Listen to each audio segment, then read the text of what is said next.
किसको काम ना बिगड़ी है वो लोग को बिगाड़ी जिसको काम ना बिगड़ी है वो लोग को बिगाड़ी कि रही जे कृपा भगवान के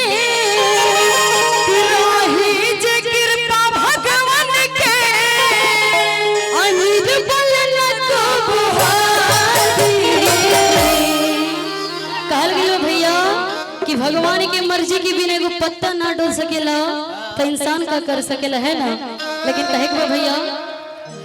कि जिसको दाम ना बिगड़ी है वो कद लोग का बिगाड़ी जिसको दाम ना बिगड़ी है वो कद लोग का बिगाड़ी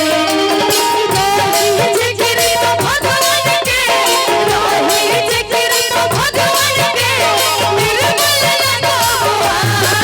जिसको दाम ना बिगड़ी है वो कद लोग का बिगाड़ी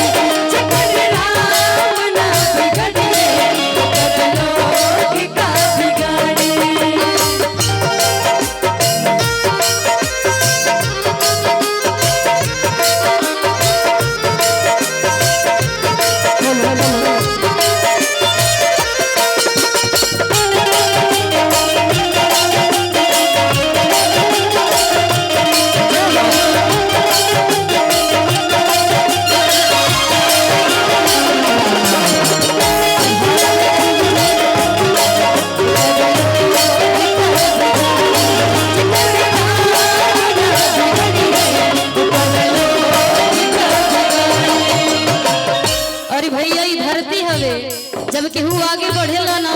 तो अगला चाहेला कि के ना खींच के करन के नीचे गिरा दी। वही भाव में लइका कहता काहे रुगी हरिदम प्रभु रचाहेला